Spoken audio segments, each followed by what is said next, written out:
the hydra-headed monster, Boko Haram terrorism takes many forms. The more the military strives to cut its tentacles, the Chief of Defense Staff, that's General Christopher Musa, has revealed that some recently arrested Boko Haram terrorists in the Northeast planned attacks from the prison in connivance with the prison warders. At a meeting with the House of Representatives alongside the service chiefs and the Inspector General of Police, General Musa decried the corrupt attitudes of some prison warders in the Northeast and alleged that they aided arrested Boko Haram terrorists in planning their operations. He added that they helped them to transfer funds too. Let's hear from General Musa. The issue of correctional facilities. In the Northeast, when we got the when we were debriefing some of the arrested Boko Haram elements, so they were telling us how from the prisons they could plan operations out in the field. From the prisons, they plan operations. They pass funds across, and we said how. They use some of the warders from there. We don't say all of them are bad, but they use some of them. They use their accounts to transfer money. And the deal is anybody's account who money is transferred to, they share 50-50.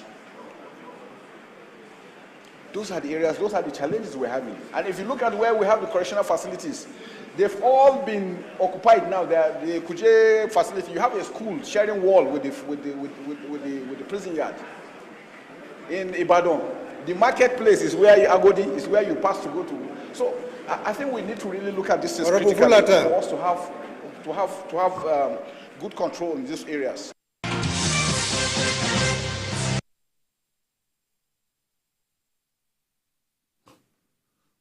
This is annoying. This is almost unbelievable. There's nothing some Nigerians can do for money.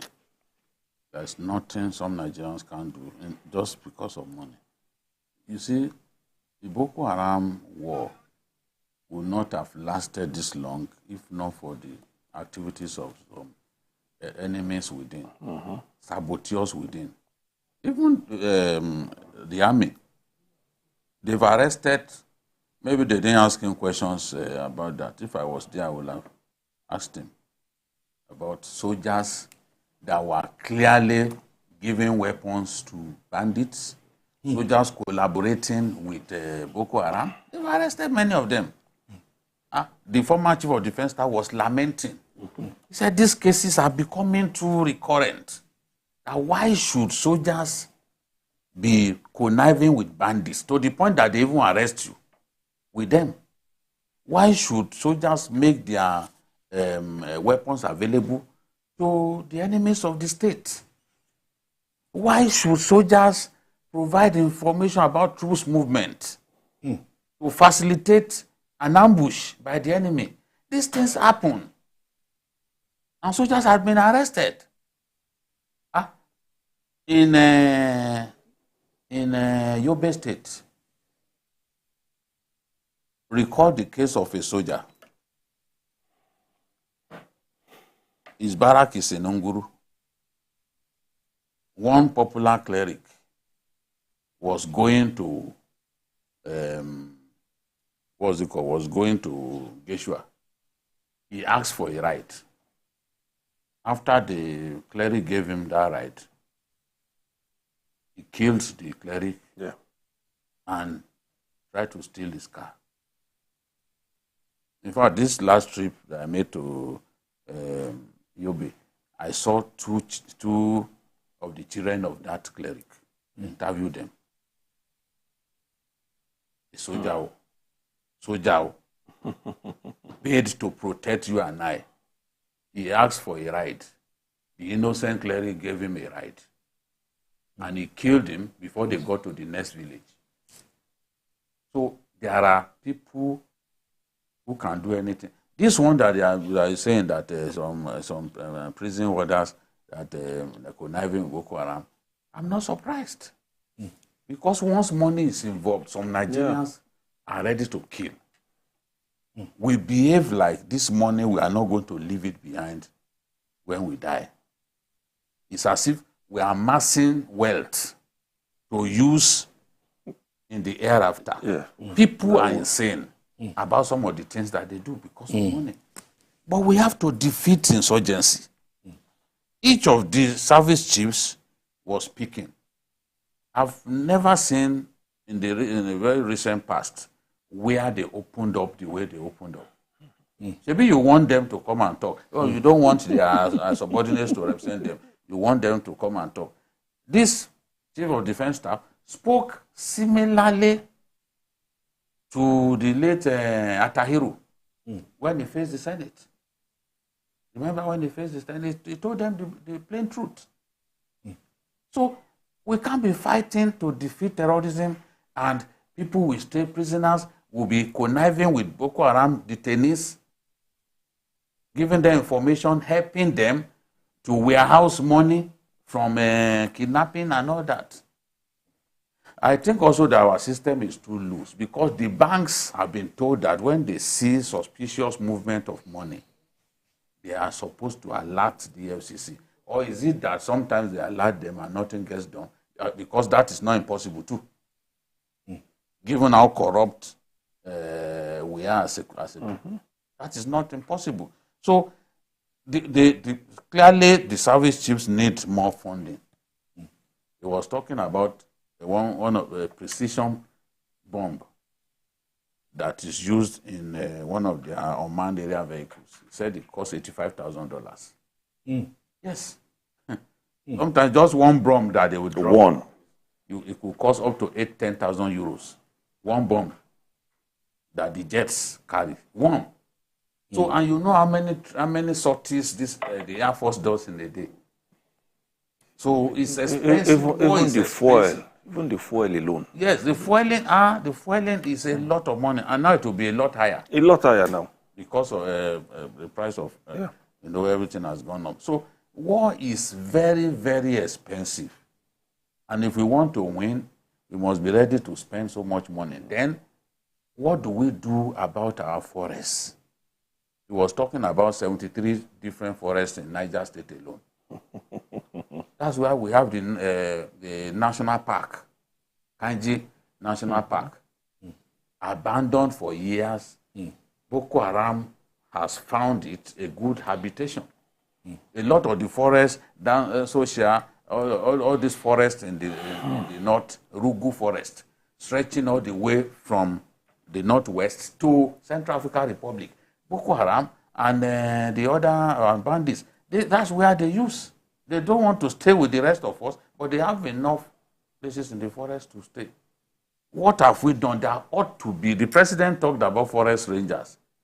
We need to begin to see forest rangers being recruited to protect our forests and save our people from the constant harassment and killings by bandits. So it's still a long way to go for us to defeat crime in our country.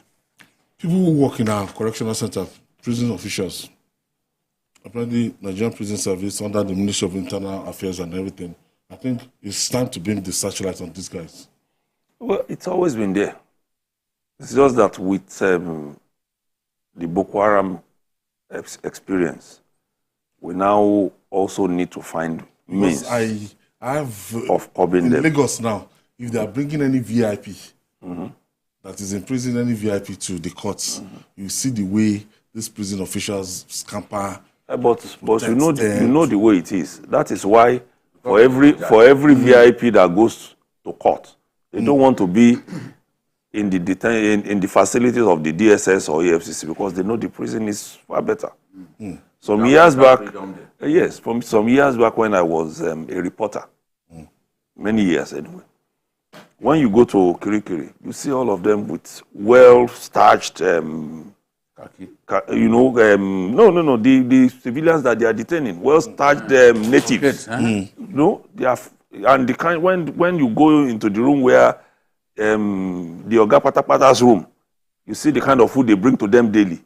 Even you that were outside. Yes. I remember when you'll be envious. I almost brought a cellular phone to put up an and people were like, why did you get this from prison? You are using food. Exactly. So it's from that. Things on heads rolled after that incident. It's from that point that it starts. One of the things we need to watch, which we've been talking about, is the use of funds in prison. Because even the small fries, we've read stories of recent where they said before they left prison, they had planned some operations. Yes. With the use of funds, and they come out to execute it. I think there have been 1 or 2 cases in Ogun State. That is why I will also support the idea of it's expensive, it may not be doable. But if we have speedy trial, special courts for this set of people where you know this is how you want to run. I don't know how we are going to do it. But to build new prisons. New prisons, and then keep them elsewhere. Once you know you have them, keep them elsewhere. So that they don't have access to these people who give them VIP privileges. That's what they do. Like, you know, the big lacuna in our constitution, prisons belong to the federal government, exclusive list. I remember the Senate President Akpabio, he built a new prison and he handed it over to it's a federal best prisons. Kaburu, Christmas Day, Bamba. That's where they sent him to. That time, I don't know if they moved him. Modern prison. Modern. So we will. Buhari also built a modern one for them in Kano. So we really need to work on all of these things. We need to to work on them. I was at Geshua prison, where they kept Gani, and Abiola was there 2 weeks ago. Very old Facility. structures, you know. I can't talk about what I saw inside, you know, because the Abiola cell has been demolished because the cell was purpose built. Once they knew they were bringing him, they quickly built the place. So they demolished it. The space is still there. Ghanai's cell is now a female cell. I saw everything, you know. I think that the prisons, we need to build modern prisons. These people, when we send them out, it's not correcting anything. They get worse. Hardened. They get worse. Some of them will take to sodomy, you know, and they don't feed them enough. The money, the funding has to be sufficient because the feeding, if you see someone in prison, maybe after a few months that they put the person in prison, if it's not from a rich family, by the time you see him, he will be like a broomstick. He will have lost weight badly. But the rich people, they tidy the cell, they make it self-conducive. When they put Yaradua in the prison, that's the senior brother. They refurbished the place. Wicked people, they moved him from there. They took out the place, they took him to Abakaliki. It was at Abakaliki prison that he actually died. Injected. Well, that's what was. You know, we didn't witness it.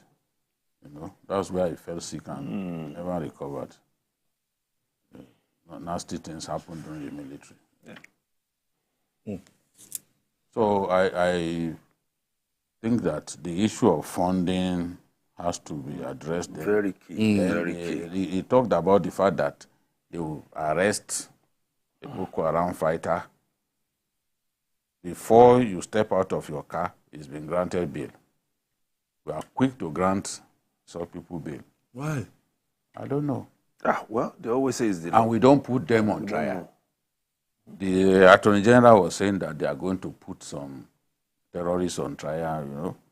The ones that they even alerted us about their presence and their activities, we've not put them on trial. The ones that our soldiers arrested, we also didn't put them on trial. We just left some of the worst people walking around our country. We left them alone. We are not putting them on trial. So how will people learn that it doesn't pay to be killing people up and down if you fail to put them on trial? So it's a problem. How do you detain? He said they've detained some for up to 5 to 6 years without trial. They're not even bringing them to court for trial. The issue of the courts acting decisively now is important. You know, it's also appalling that even the civil cases, some civil cases, look at one case that was mentioned, 15 years after is when Supreme Court is fixing 2024. We hear that case. Because those judges too are overworked. They're overworked. what they go through with politicians, election it's enough to keep them is busy. just too much. And you Enough can to see keep them now busy. that they are so busy that they are even doing cut and paste. There was a judgment in which I think the judges did cut and paste. They now, in error, put some paragraphs from an earlier judgment about Taraba State. In a different, so it causes confusion. Wow. I want to thank you, Dr. Oladipo. Thank you so much. Papa Jide Kolade Otitaju. Thank you. And that's our offering today. Join us tomorrow for another episode of the program. You can watch the repeat broadcast tonight at 11 p.m. And don't forget to join us this Sunday from 1:30 to 3:30 p.m. for Journalist Hangout. On Sunday, we're on YouTube, youtube.com/TVC News Nigeria. I'm Ayodele Uzubakun. Bye for now.